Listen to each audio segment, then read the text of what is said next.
Assalamualaikum warahmatullahi wabarakatuh. Kepada anak-anakku semuanya kelas 11 IPA. Di sini Betty mau menyampaikan materi biologi, yaitu bab pertama. Anak-anak bisa menyimak buku yang bab pertama. Tapi sebelumnya perlu saya sampaikan bahwa KKM biologi adalah 70. Maka untuk itu usahakan anak-anak pada saat mengerjakan soal atau nilai usahakan lebih dari KKM, karena kalian semuanya adalah kelas 11 yang mana nilai-nilai mapel, terutama yang nilai UN, harus lebih dari nilai 75. Maka untuk itu, seperti biasanya Bu Eti pada saat menyampaikan materi itu baca Fatihah dulu, baru kita masuk ke materi.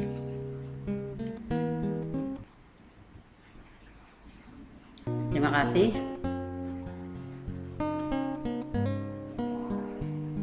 Sekarang kita mulai materi biologi sel. Yang pertama kali, mungkin pada saat kelas 10, anak-anak dalam mempelajari mengenai organisasi kehidupan, itu kan dimulai dari sel jaringan, sistem organ, sistem organ, dan organisme. Maka untuk itu Bu Eti hanya mengulang mengenai apa toh itu sel. Sel adalah organisasi atau organisme yang paling kecil, yang mana tidak bisa dilihat dengan mata telanjang, tapi harus dengan kaca pembesar. Baik mulai ukuran, dan sel itu ya sebetulnya ada dua macam, yaitu termasuk uniseluler dan multiseluler. Uniseluler itu adalah yang bersel satu. Contoh adalah amuba. Anak-anak juga sudah praktikum. Amuba itu tidak bisa dilihat langsung dengan dengan mata telanjang, tapi harus dengan mikroskop. Maka itu termasuk uniseluler. Yang kedua adalah multiseluler, adalah yang bersel banyak, termasuk jamur dan termasuk hewan, manusia itu termasuk. Terus selanjutnya mengenai sel itu ada bagian-bagiannya, yaitu ada bagian yang hidup dan bagian yang mati. Bagian yang hidup itu di situ ada protoplasma atau pada sitoplasma dan nukleoplasma.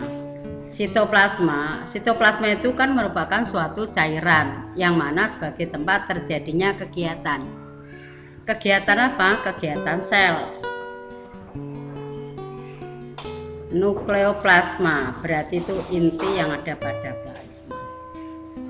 Sitoplasma di situ ada organel-organelnya, ada membran sel, retikulum endoplasma, ada badan Golgi, mitokondria, ada ribosom, lisosom, plastida, dan vakuola.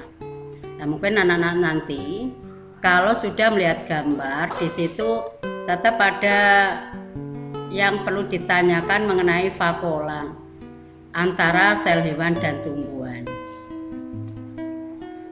Terus selanjutnya di situ pada bagian yang mati di situ adalah dinding sel. Dinding sel itu nanti hanya dimiliki oleh sel tumbuhan.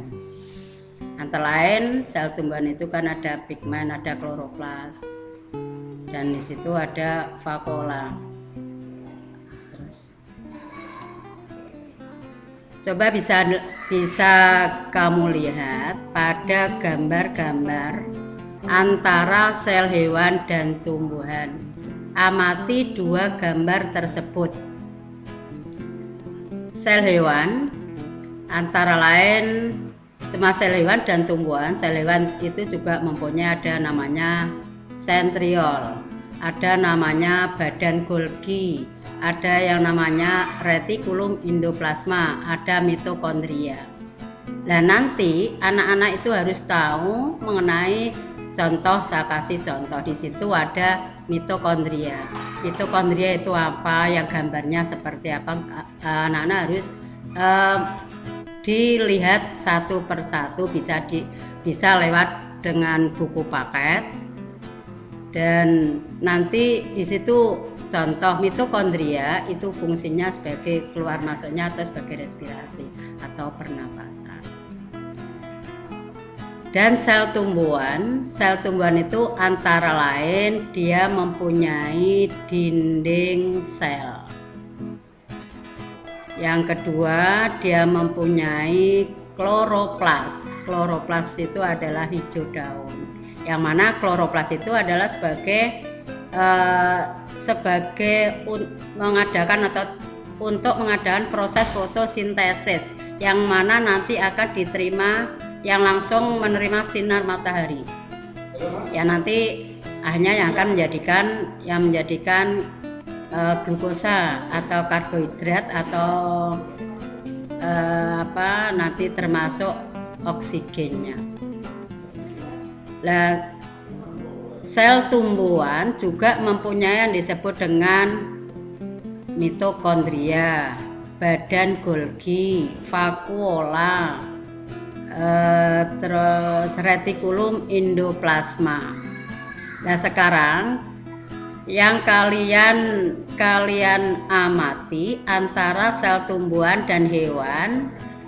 Pertanyaan saya adalah, apa toh yang membedakan antara sel hewan dan tumbuhan? Bukan perbedaan ya, yang membedakan.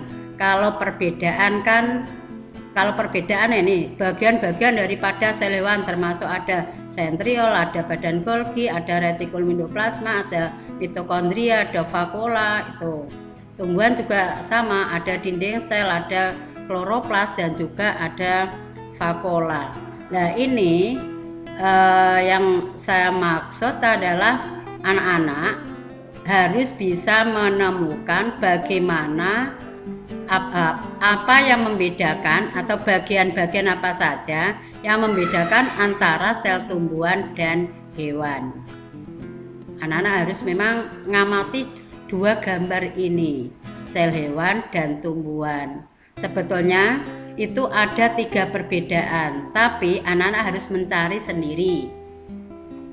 Dan berarti itu anak-anak sudah punya tugas. Saya suruh mencari membedakan antara sel hewan dan tumbuhan. Ya, nanti tugas itu bisa saya kirim lewat classroom. Nanti anak-anak langsung jawab, berarti bisa dikirim ke Bu Eti.